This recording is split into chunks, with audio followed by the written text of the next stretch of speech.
Hello అండి, నమస్తే. నేను మీ సంధ్య. ఈరోజు మన కిచెన్లో కొత్తిమీర పుదీనా పలావ్ ఎలా చేయాలో చూద్దాం. మనం లంచ్ బాక్స్లో కానీ ఎవరైనా గెస్ట్లు వచ్చినప్పుడు చిటికెలో చేసేయచ్చండి. చాలా తొందరగా అయిపోతుంది. దీంట్లోకి పెరుగు చట్నీతో అయినా తినేసేయచ్చు. ఇంకెందుకు ఆలస్యం, రండి చూద్దాం.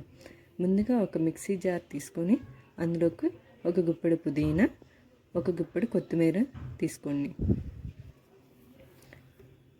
అలాగే ఇక్కడ చూపిస్తున్నట్టు ఒక పచ్చిమిర్చి, 4 వెల్లుల్లి, అలాగే 1 ఇంచు అల్లాన్ని చిన్న చిన్న ముక్కలుగా కట్ చేసుకోండి. 2 మీడియం సైజు టమాటాలని ముక్కలుగా కట్ చేసుకొని తీసుకోండి.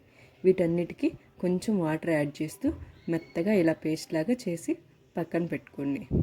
ఆ తర్వాత ఒక పెద్ద ఉల్లిపాయని, అలాగే 3-4 పచ్చిమిరపకాయలని కట్ చేసుకొని పక్కన పెట్టేసుకోండి. తర్వాత ఇక్కడ నేను ఏవైతే మసాలాలు చూపిస్తున్నాయో అవి కూడా తీసుకోండి. చెక్క, లవంగం, షాజీరా, యాలకులు, అనాస పువ్వు, అవన్నిటిని మీ దగ్గర ఏవి ఉంటే అవి తీసుకొని పక్కన పెట్టేసుకోండి. ఇలా ముందుగా స్టవ్ వెలిగించి ఒక గిన్నె పెట్టుకొని దానిలోకి 3-4 టేబుల్ స్పూన్ దాకా నూనె కానీ నెయ్యిని కానీ తీసుకోండి. ఇలా నూనె బాగా కాగిన తర్వాత మనం ముందుగా తీసి పెట్టుకున్నటువంటి మసాలాలని ఇందులో యాడ్ చేసుకొని కొంచెం వేపుకోండి.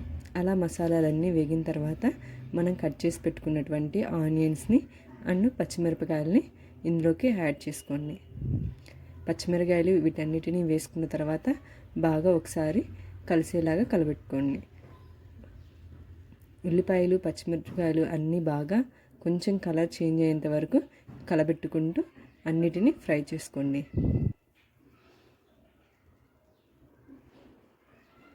ఇలా ఉల్లిపాయలన్నీ ఫ్రై అయిపోయిన తర్వాత మనం ఇందాకలా ఏదైతే గ్రైండ్ చేసి పెట్టుకున్నామో ఆ పేస్ట్ని ఇందులోకి యాడ్ చేసుకోండి. పేస్ట్ని ఇలా బాగా యాడ్ చేసుకున్న తర్వాత ఒకసారి అంతా కలిసే విధంగా బాగా కలబెట్టుకోండి. ఆనియన్స్కి పేస్ట్ అంతా పట్టే విధంగా కలబెట్టుకోండి. ఇక్కడ 1 టేబుల్ స్పూన్ వరకు సాల్ట్, కొంచెం పసుపు, అలాగే కొంచెం ధనియాల పొడిని యాడ్ చేసుకోండి. వీటన్నిటిని బాగా ఒకసారి కలబెట్టుకోండి.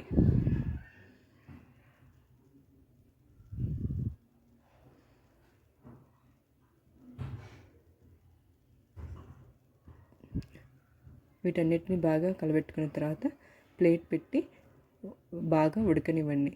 మనం మధ్య మధ్యలో కలదిప్పుకుంటూ అడుగంటకుండా చూసుకోవాలి. మళ్ళీ ఇంకొకసారి ప్లేట్ పెట్టి మనకి ఆయిల్ అంతా బాగా పైకి తేలే విధంగా బాగా ఫ్రై చేసుకోండి.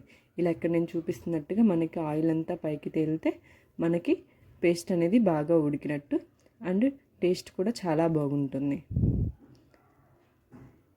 ఇక్కడ నేను ఏ గ్లాస్ అయితే చూపిస్తున్నానో ఆ గ్లాస్తో 1.5 వరకు రైస్ తీసుకున్నాను. ఆ రైస్ని ముందుగానే నేను కడిగి పక్కన పెట్టుకున్నాను. ఇప్పుడు ఆ రైస్ని ఇందులోకి నేను యాడ్ చేసుకుంటున్నాను. అలా యాడ్ చేసుకున్న రైస్ని బాగా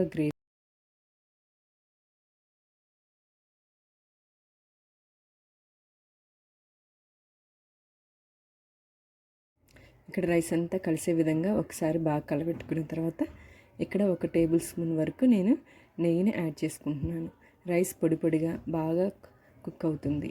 ఇలా నెయ్యి యాడ్ చేసుకోవటం వల్ల టేస్ట్ కూడా చాలా బాగుంటుంది. ఇందాక నేను తీసుకున్న గ్లాస్ 1.5 కాబట్టి దానికి 3 గ్లాసుల వరకు నేను వాటర్ని యాడ్ చేసుకుంటున్నాను. వాటర్ యాడ్ చేసుకున్న తర్వాత ఒకసారి మీరు సాల్ట్ని చెక్ చేసుకోండి.